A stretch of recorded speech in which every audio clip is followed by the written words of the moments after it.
అందరికీ నమస్కారం అండి. శ్రీమాత్రే నమః. Welcome back to our channel మా ఇంటి తెలుగు బ్లాగ్స్. నేను మీ మణిమాల. ఈరోజు వచ్చేసి మనం మాఘ పౌర్ణమి పూజా విధానం అండి.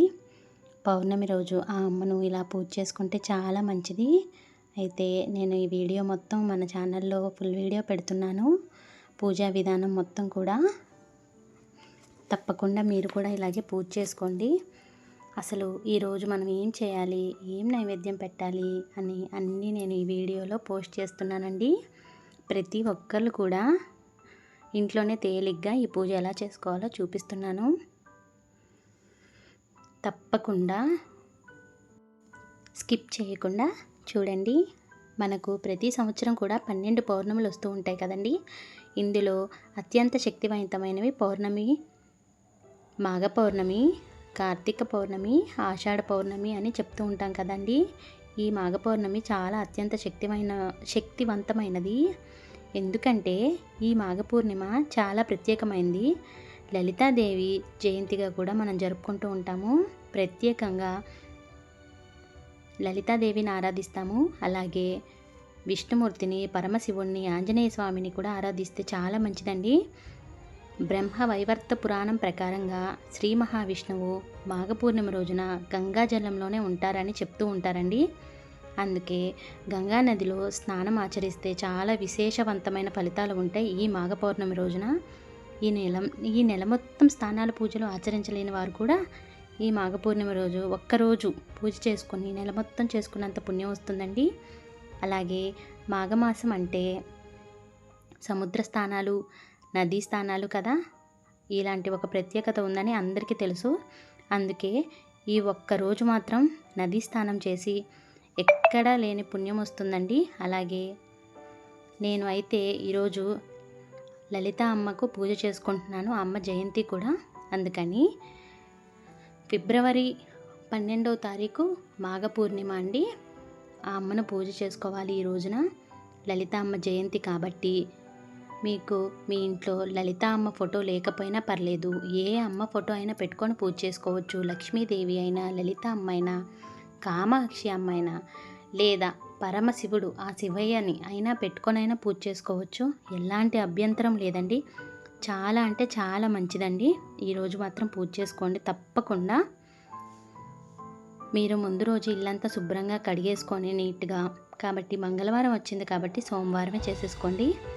ఇల్లంతా శుభ్రంగా నీట్గా క్లీన్ చేసేసుకొని, పూజ గది కూడా క్లీన్ చేసుకొని, అలాగే మనకి మంగళవారం సాయంత్రం నుంచే మనకి పౌర్ణమి గడియలు వచ్చాయి కాబట్టి మళ్ళీ ఫిబ్రవరి 12వ తారీఖు సాయంత్రం వరకు కూడా ఉన్నాయి.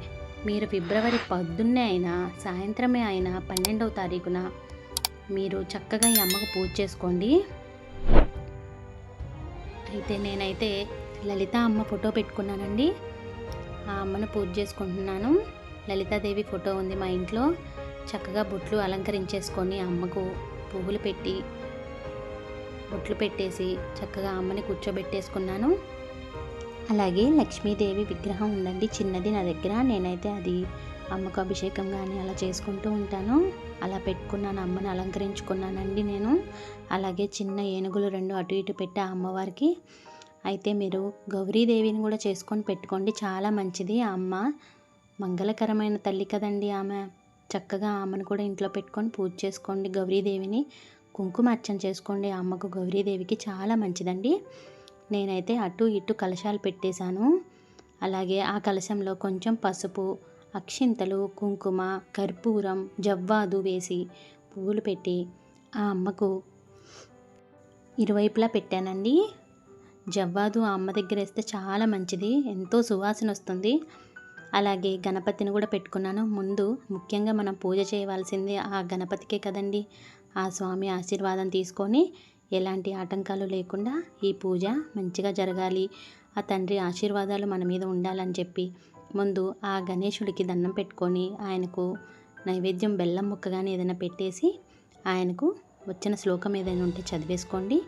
ఆయనకి చక్కగా మంచిగా పూజ చేసుకోండి. తర్వాత లలిత అమ్మకి పూజ చేసుకోండి. నా దగ్గర అయితే ఈ లలిత సహస్రనామాల స్తోత్రం బుక్స్ ఉన్నాయండి నా దగ్గర. నేనైతే నిత్యం కూడా వీలు కుదిరినప్పుడల్లా వారానికి ఒక్కసారైనా సరే, లేదా డైలీ ఎప్పుడైతే అప్పుడు కుదిరినప్పుడు ఆ అమ్మకు ఈ లలితా పారాయణం చేసుకుంటూ ఉంటానండి నేను. చాలా మంచిది, మీరు కూడా ఇలా చేసుకోండి.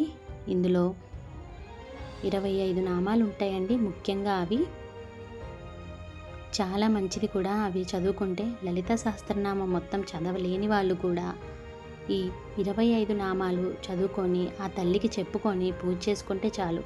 కానీ మీకు చదువు రాకపోయినా, ఈ నామాలు నోటితో పలకలేకపోయినా ఏమి బాధపడొద్దండి. ఆ తల్లి ఏమీ అనుకోదు. అమ్మ అమ్మ అమ్మ అనుకోండి, లేదంటే శ్రీమాత్రే నమః అనుకోండి, తల్లి అనుకోండి. మీకు నోటికి ఏదనిపిస్తే ఆ అమ్మకు చెప్పుకొని చక్కగా చదువుకోండి. మీకు వచ్చినట్టే ఉండండి, కానీ తప్పులు మాత్రం చదవద్దు. ఈ 25 నామాలు కూడా చాలా శక్తివంతమైన నామాలండి. ప్రతి ఒక్కరు కూడా, ఒక స్త్రీ ఇవి చదువుకోగలిగితే చాలా మంచిది. జీవితంలో చాలా ఉన్నత స్థాయికి వెళ్తుంది. ఆ అమ్మ అనుగ్రహం ఉంటుంది. సకల లోకాలు కూడా ఆ తల్లివే కదండి. ఆమె ఆశీర్వాదం కూడా మన మీద ఉంటుంది. మన కుటుంబం మీద, మన పిల్లల మీద మంచిగా చూస్తుంది అండి ఆ తల్లి. ఈ అమ్మకు పూజ చేసుకుంటే, లలితా పరమేశ్వరీ దేవికి. అలాగే ఈ పూజ చేసుకోవడం వల్ల ఇంట్లో కానీ ఎలాంటి ఇబ్బందులు, ఆటంకాలు, అనారోగ్య బాధలు, పిల్లలకు మనకు ఎలాంటి చికాకులు ఏమీ లేకుండా ఆ తల్లి చక్కగా చూస్తుందండి. ఈ లలితా పారాయణం చేసుకోవడం వల్ల నిత్యం కూడా ఇంట్లో ఎలాంటి చికాకులు కానీ ఏమీ కానీ లేకుండా ఆ తల్లి చల్లని చూపు మన మీద ఉంటుందండి. అలాగే నేనైతే ఆ అమ్మకు ఇరువైపులా పసుపు కుంకుమలు అలంకరించుకున్నాను. ఆ తర్వాత గవ్వలు, తామర గింజలు, ఇవన్నీ లక్ష్మీ స్వరూపమే కదా, ఆ అమ్మకు పెట్టుకున్నాను అవి కూడా. అలాగే 2 తమలపాకులు తీసుకొని, అరటిపండు, అలాగే ఒక చిల్లర రూపాయి కాయిన్ ఒకటి పెట్టి ఆ అమ్మకు పువ్వు కూడా పెట్టేసి ఆ తల్లికి మనం తాంబూలం ఇచ్చేసేసినట్టు ఆ తల్లికి చూపించి ఆ అమ్మకు తాంబూలం కూడా సమర్పించుకోండి. ఏ పూజ చేసినా ఆ అమ్మకు ప్రతి ఒక్కరికి కూడా తాంబూలం పెట్టుకోవాలండి. మనం ఖచ్చితంగా చేసుకోవాలి ఈ పని. అలాగే ప్రతి ఒక్కళ్ళు కూడా ఈ అమ్మకు కానీ ఎవరికైనా పూజ చేసేటప్పుడు పంచోపచార పూజను చేసుకోవడం మాత్రం ముఖ్యమండి. పంచోపచారాలే, షోడశోపచారాల పూజ అవసరం లేదు. పంచోపచారాల పూజ అయినా చేసుకోవడం అమ్మకు అలవాటు చేసుకోండి, చాలా మంచిదండి. నిత్య పూజలో కూడా ఇలా పంచోపచారాలతో పూజ చేసుకోండి. ఆ తల్లికే కాదు, ఆ శివయ్యకే కాదు, ఎవరికైనా సరే, ఏ దేవుడికైనా పంచోపచార పూజ చేసుకోండి. చాలా అంటే చాలా మంచిది.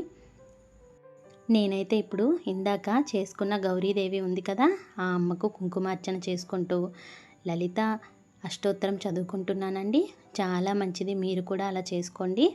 ఆ తల్లికి నిత్యం కూడా ఈ కుంకుమను మనం నుదుటన ధరించి, పాపిల్లో ధరించాలి. బొట్టుగా ఇంట్లో వాళ్ళు కూడా అందరూ పెట్టుకోవచ్చు అండి. ఈ పసుపు ముద్దని, గౌరీదేవిని మనం చక్కగా తాలిబొట్టుకి, మొహానికి రాసుకోండి. ఇంకా ఎక్కువ ఉంది అనుకుంటే గుమ్మానికి రాసుకోవచ్చు, తులసి చెట్టుకి రాయొచ్చు. కానీ కాళ్ళకు మాత్రం అస్సలు రాయొద్దండి, ఎందుకంటే ఆమె గౌరీ అమ్మ. కాళ్ళకు అస్సలు రాసుకోవద్దండి, చాలా తప్పండి. మొహానికి, కాళ్ళకి రాసుకోవద్దు. చేతులకి రాసుకోండి, మొహానికి రాసుకోండి, అంతవరకే. కాళ్ళకు మాత్రం అస్సలు రాసుకోవద్దండి. అయితే మనం ఇప్పుడు ఈ లలితాదేవికి పూజ చేసుకుంటున్నాం కదా, ఆ అమ్మకు పాలు అండి, పాలల్లో ఒక యాలుక్కాయ వేసి ఆ అమ్మకు నివేదన చేసుకోండి, చాలా మంచిదండి. ఆ తల్లికి ఇలా పెట్టుకుంటే. అలాగే ఆ అమ్మకు క్షీరదీపం కూడా పెడతారు. నేనైతే పెట్టలేదు, కానీ చాలామంది పెడతారండి, పెట్టండి. ఇలా పాలల్లో ఒక యాలుక్కాయ వేసేసి ఆ తల్లికి నైవేద్యం అర్పించుకొని హారతి ఇచ్చేసుకోండి, చాలా మంచిది. మీకు ఇష్టమైన శ్లోకాలు ఏమి ఉంటే ఆ అమ్మ దగ్గర చదువుకోండి, ఏ శ్లోకమైనా పర్లేదు, అన్నీ ఆ అమ్మే చూసుకుంటుంది. పంచహారతి ఇస్తున్నానండి నేనైతే ఆ తల్లికి. మీకు వచ్చిన మంగళహారతి పాట ఏదైనా సరే, చిన్న వాక్యమైనా సరే ఆ తల్లికి పాడుకుంటూ చక్కగా ఆ మంగళహారతిని సమర్పించుకోండి ఆ తల్లికి. అయితే మనం ఇప్పుడు అసలు ఈ లలితాదేవి ఎవరు ఏంటో తెలుసుకుందాం. మరి ఆదిశక్తి రూపమైన త్రిపురాత్రయంలో శ్రీలలిత త్రిపుర సుందరి 2వ స్వరూపం అండి. ఆమె శ్రీచక్రానికి అధిష్టాన దేవత, పంచదశాక్షరి మంత్రాది దేవత. బండాసురుణ్ణి వధించడానికి మాఘ పౌర్ణమి నాడు శ్రీ లలితాదేవి ఆవిర్భవించినట్టు పురాణాలు కూడా చెప్తూ ఉన్నాయి. మగము అంటే యజ్ఞం.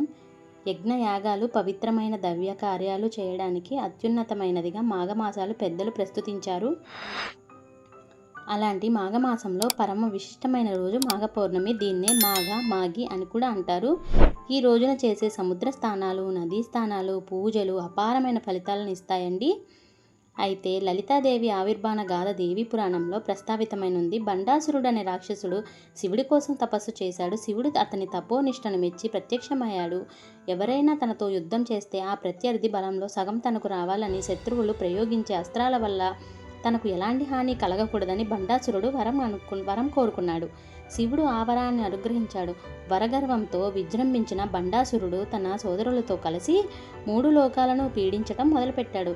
అతను పెట్టే బాధలను భరించలేక నారదులు, దేవాది దేవతలు అందరూ కూడా నారదుని సూచన మేరకు ఇంద్రాది దేవతలు శ్రీమాతను ఆరాధించారు. మహాయాగం కూడా చేశారు. అప్పుడు ఆ హోమగుండం నుంచి లలితాదేవి వచ్చారు. ఆమె రౌద్ర రూపాన్ని శాంతింపచేయడానికి దేవతలు, మునులు ప్రార్థిస్తూ పలికిన ఈ నామాలే శ్రీ లలిత సహస్రనామంగా ప్రాచుర్యం పొందాయి. కామేశ్వరుణ్ణి లలితాదేవి పరిణయమాడింది. సకల సృష్టిని నిర్వహించేది వారేనని పురాణాలు కూడా పేర్కొంటున్నాయి. సర్వశక్తులకు మూలపుటమ్మగా లలితాదేవిని ఆరాధిస్తారు. ఏ రూపంలో అమ్మవారిని పూజించినా సరే లలితా సహస్రనామాన్ని మాత్రమే పఠిస్తారు. అరుణవర్ణంతో ప్రకాశిస్తూ ఆ తల్లి సహస్రనామ పఠనంతో అమ్మవారిని అర్చిస్తే అభీష్ట సిద్ధులు కలుగుతాయి.